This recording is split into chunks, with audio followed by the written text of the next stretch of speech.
Thanks for watching Panorama News live here on Nile TV International. I'm Taghreed Hussein, and here are the main headlines for this afternoon.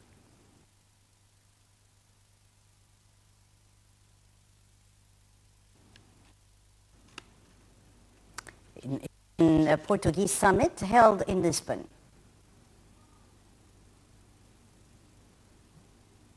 US President Obama says not optimistic about Syria's future.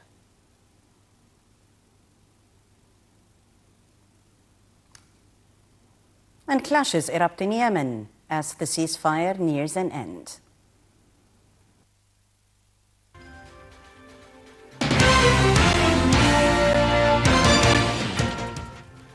Welcome back. The news in full. President Abdel Fattah al-Sisi held on Monday summit talks with his Portuguese counterpart Marcelo de Sousa during his visit to Portugal, the first by an Egyptian head of state in 24 years. Two leaders also presided over an expanded meeting of officials from the two sides before holding a press conference. The head of state also meets with the Portuguese Prime Minister, Foreign Minister, the Speaker of Parliament and the Mayor of Lisbon for talks on boosting bilateral relations and also issues of mutual concern. The details in this report. Abdel Fattah al-Sisi held on Monday summit talks with his Portuguese counterpart Marcelo de Sousa during his visit to Lisbon, the first by an Egyptian head of state in 24 years. The two leaders also presided over an expanded meeting of officials from the two sides before holding a press conference.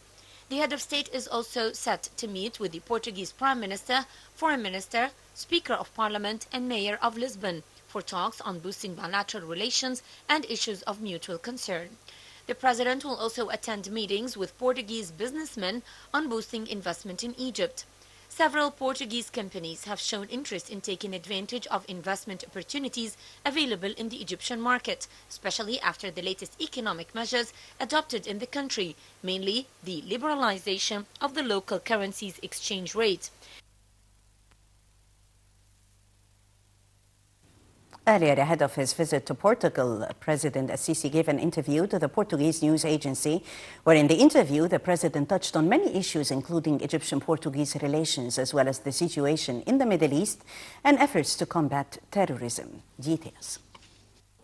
Ahead of al-Sisi's visit, a Portuguese news agency conducted an interview with the president in which he talked about the latest developments in Egypt, as well as a number of regional and international issues. Presidential spokesman Ala Youssef said in a statement that President al-Sisi, in his interview with Lusa news agency, conveyed a message of appreciation and respect to the state of Portugal, pointing out that the visit is the first for an Egyptian president in 24 years. al-Sisi assured Egypt's wish to enhance economic ties with Portugal, adding that trade between the two countries increased by 38% in 2015. Congratulating the Portuguese people on the election of Antonio Guterres as the new Secretary General of the United Nations, al-Sisi praised the balanced and rational stance of Portugal towards the political situation and developments in Egypt.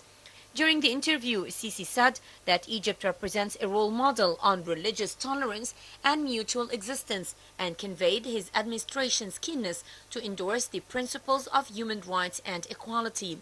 President al-Sisi said that Egypt's counter-terrorism efforts in North Sinai are ongoing, stressing Cairo's efforts to balance between maintaining the country's national security and preserving democracy and human rights. Touching on U.S. President-elect Donald Trump, al-Sisi said that inflammatory statements made by him during his campaign trail do not necessarily reflect the actions that he will take as president. The president also noted that Trump would without a doubt make a strong leader, adding that he believed that Trump would be vigorously engaged with the issues in the region. Speaking about the economic situation, al-Sisi said that his administration is committed to safeguarding low-income bracket citizens against the recent economic reforms announced by the government. To the Syrian front, the Syrian regime forces advanced quickly in rebel-held areas of Aleppo on Monday, pressing a new offensive in defiance of the international concern over the fate of the city and